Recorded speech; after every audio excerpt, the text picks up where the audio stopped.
Hi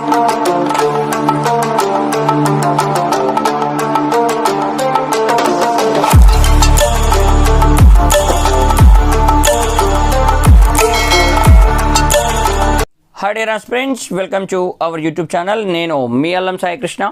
ఈ వీడియోలో 2016లో జరిగిన ఎస్ఐ ప్రిలిమ్స్ ఎగ్జామినేషన్లో ఫిజికల్ సైన్స్ సబ్జెక్ట్ నుంచి వచ్చిన క్వశ్చన్స్, వాటికి సంబంధించిన వివరణల గురించి ఇక్కడ డిస్కస్ చేద్దాం.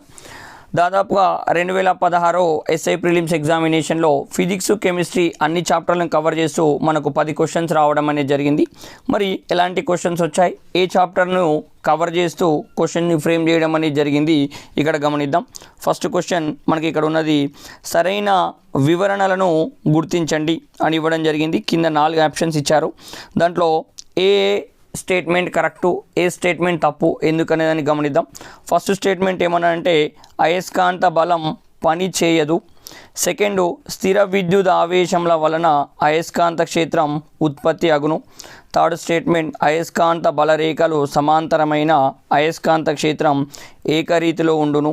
అదేవిధంగా ఏకరీతి అయస్కాంత క్షేత్రం నిత్యత్వమైనది అని మనకి ఇక్కడ ఇవ్వడం అనేది జరిగింది. సో మరి ఈ స్టేట్మెంట్లలో ఏది రైట్, ఏది తప్పు? ఫస్ట్ స్టేట్మెంట్ని గమనిస్తే మనం అయస్కాంత బలం పనిచేయదు. వాస్తవానికి ఈ ఇచ్చిన స్టేట్మెంట్కు కంపల్సరీ ఒక కండిషన్ ఇవ్వాల్సి ఉండే, కానీ ఆ రోజు ఆ ఎగ్జామినేషన్లో కండిషన్ ఇవ్వకపోవడం వల్ల చాలామంది మిస్టేక్ చేయడం జరిగింది. వాస్తవానికి ఇక్కడ కండిషన్ ఏ విధంగా ఉండాలంటే, తీగలో ప్రతి ఆవేశం క్షేత్రానికి సమాంతర దిశలో కదులుతూ ఉండడం వలన అయస్కాంత బలం అనేది పనిచేయదు.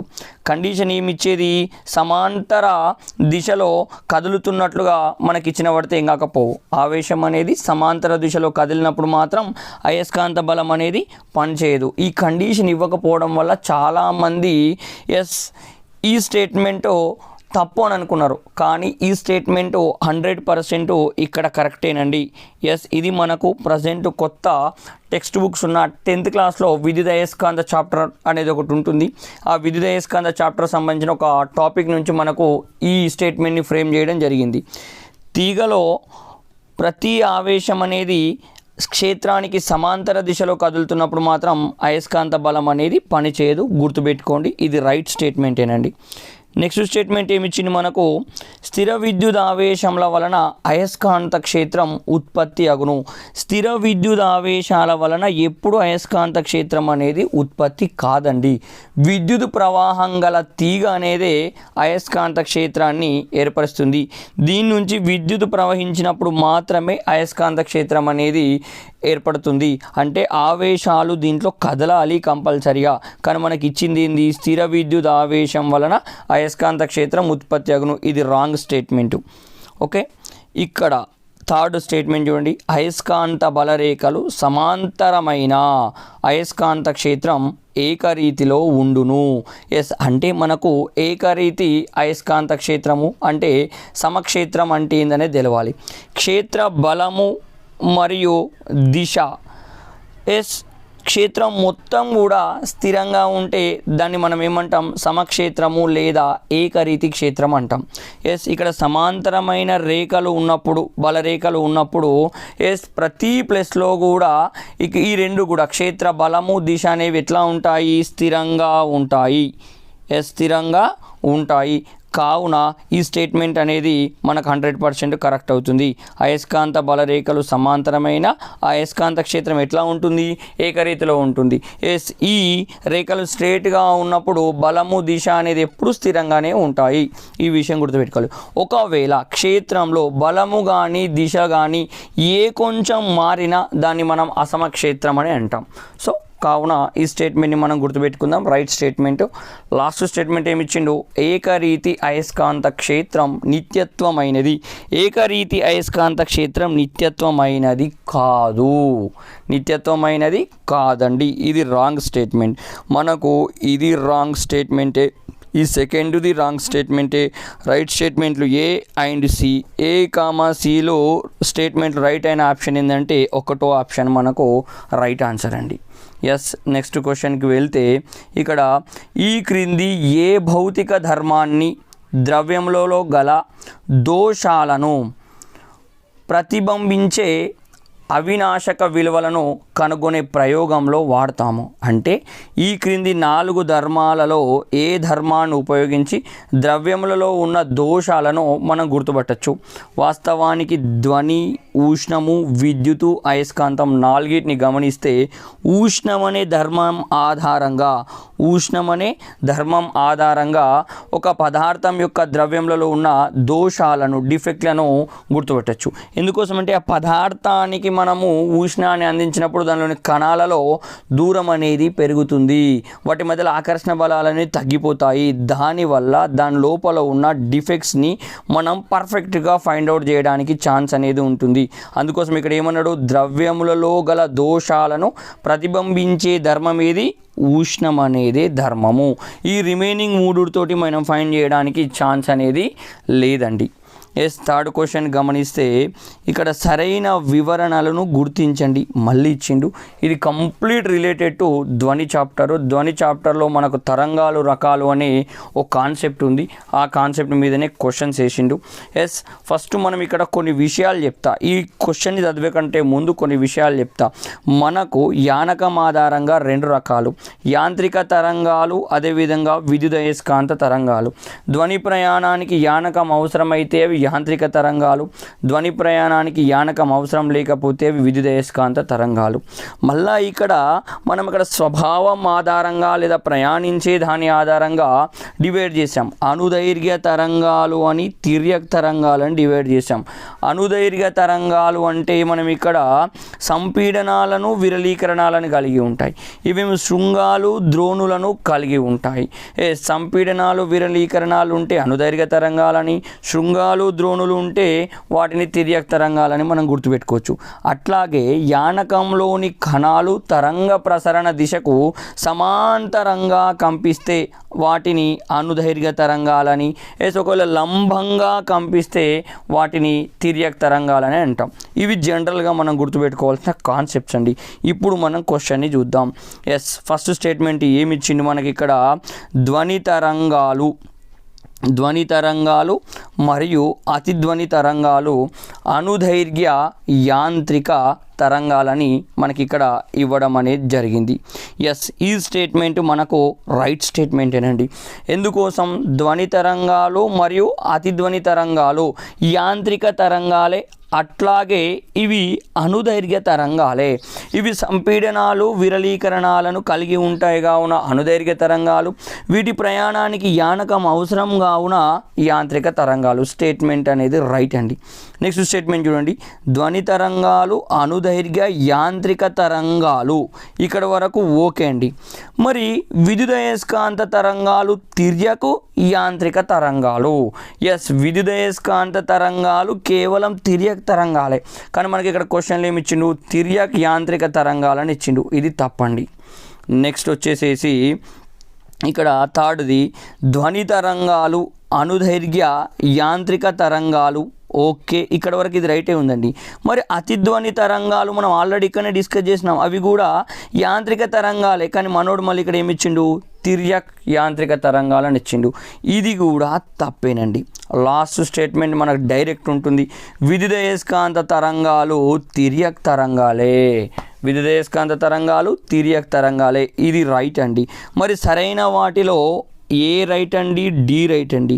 ఏ కామా డీలు రైట్ ఉన్న ఆప్షన్ ఏదండి, 3 అండి. రైట్ ఆన్సర్ 3 అవుతుంది. నెక్స్ట్ వచ్చేసేసి 4th క్వశ్చన్ అండి. ఫోర్త్ క్వశ్చన్ జతపరచుడు మనకు ఇక్కడ ఇవ్వడం జరిగింది. ఏంది జతపరచుల్లో ఒక సైడ్ ఏంది థర్మోమీటర్స్ ఇచ్చిండు, ఒక సైడ్ ఏంటంటే అవి మెజర్ చేసే టెంపరేచర్స్ మనకి ఇక్కడ ఇవ్వడం అనేది జరిగింది. ఇక్కడ ఫస్ట్ ఏంటంటే మెర్క్యూరీ థర్మామీటర్ని గమనిద్దాం. మెర్క్యూరీ థర్మామీటర్ యొక్క రేంజ్ ఎంత ఉంటుందంటే కంపల్సరిగా -30 డిగ్రీస్ నుంచి 350 డిగ్రీస్ వరకు టెంపరేచర్ని కొలవడానికి ఆస్కారం అనేది అనేది ఉంటుందండి. ఎస్, నెక్స్ట్ వచ్చేసి ప్లాటినం నిరోధ ఉష్ణోగ్రత మాపకం. ప్లాటినం నిరోధ ఉష్ణోగ్రత మాపకం -200 డిగ్రీ సెంటీగ్రేడ్ నుంచి 1200 డిగ్రీ సెంటీగ్రేడ్ వరకు కొలిచే అవకాశం అనేది ఉంటుందండి. నెక్స్ట్ వచ్చేసి ఉష్ణయుగ్మము ఉష్ణోగ్రత మాపకము. ఈ ఉష్ణయుగ్మము ఉష్ణోగ్రత మాపకము -200 నుంచి 1600 డిగ్రీ సెంటీగ్రేడ్ వరకు కొలవడానికి ఉపయోగిస్తామండి. లాస్ట్ వన్ వచ్చేసేసి స్థిర ఘన పరిమాణము హైడ్రోజన్ వాయువు ఉష్ణోగ్రత మాపకము -200 డిగ్రీ సెంటీగ్రేడ్ నుంచి 500 డిగ్రీ సెంటీగ్రేడ్ వరకు కొలవడానికి ఆస్కారం అనేది ఉంటుందండి. ఎస్, మనకి ఇక్కడ ఏమేమి వచ్చినాయండి ఒక్కసారి స్టేట్మెంట్ చూస్తే దీనికి 4 అండి. ఫస్ట్ దానికి 4, సెకండ్ దానికి 3 అండి. ఎస్, థర్డ్ దానికి 1 అండి.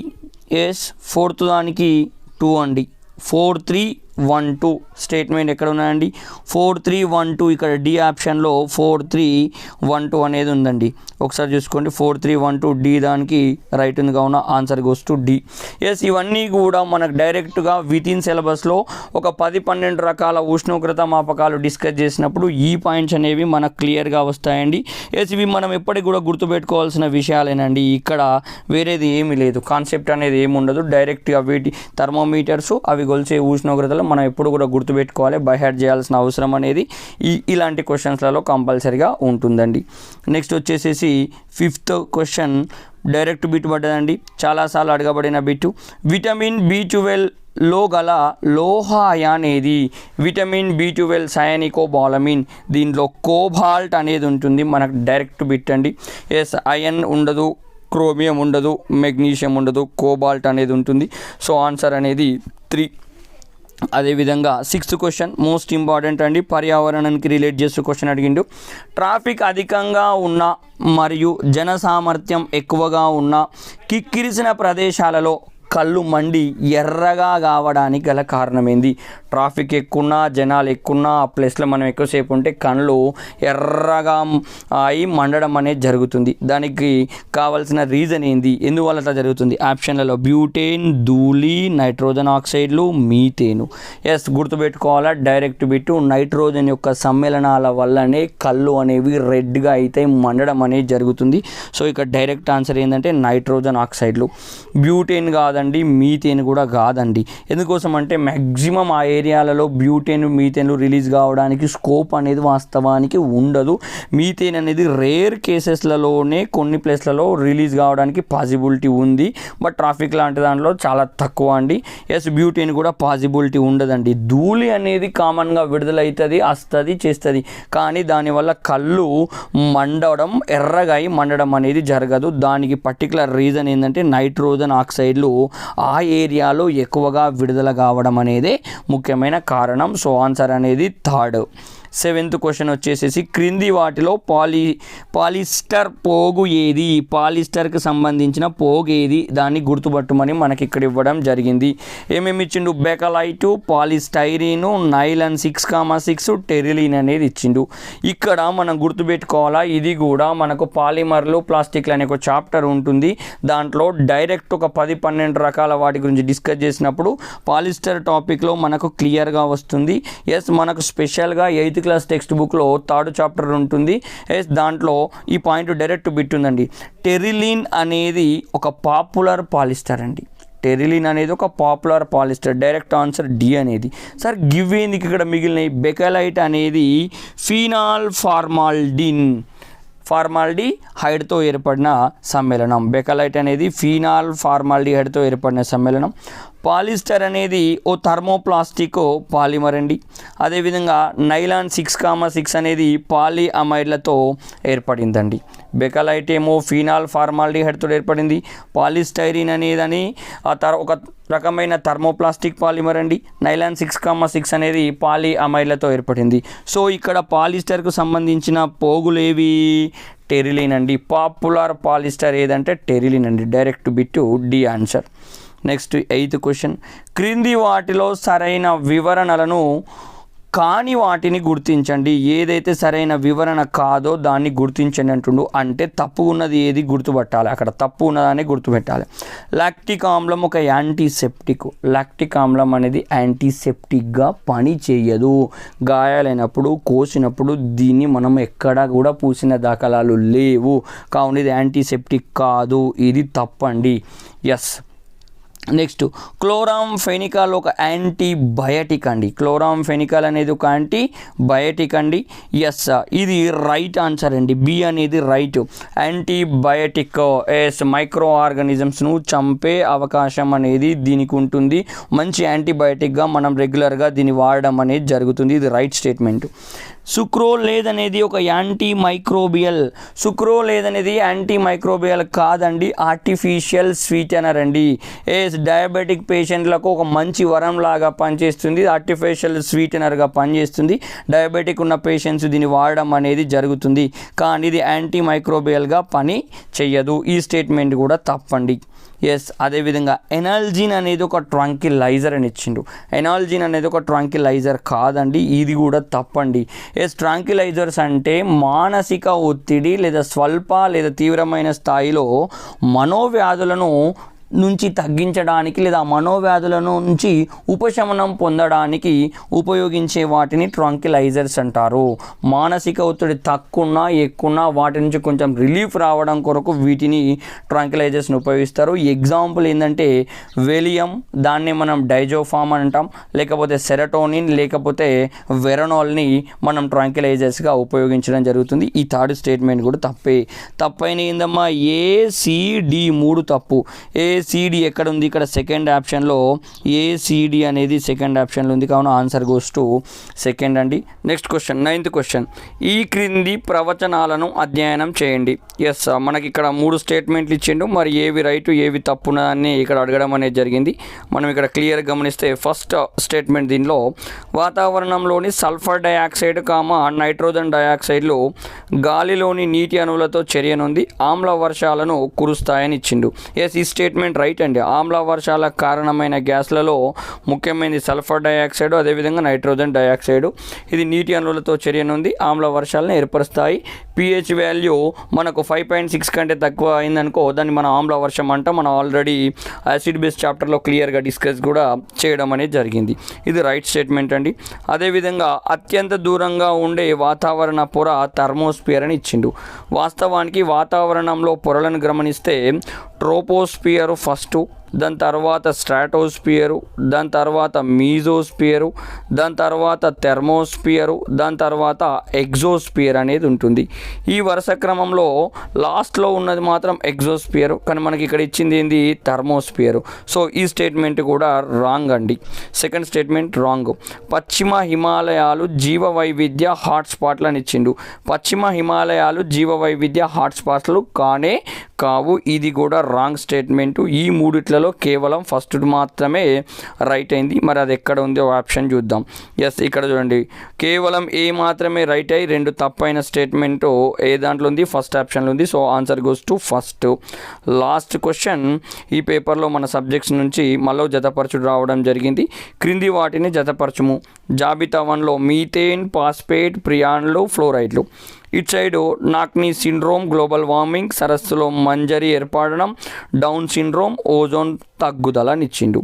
ఎస్, మనకు మీథేన్ అనగానే ఎప్పుడైనా గుర్తు రావాల్సింది డైరెక్ట్ గ్లోబల్ వార్మింగ్ అండి, గ్లోబల్ వార్మింగ్. అదేవిధంగా ఫాస్ఫేట్లో అనగానే మనకేం గుర్తు రావాలి? సరస్సులలో మంజరి అనేది ఏర్పడుతుందండి.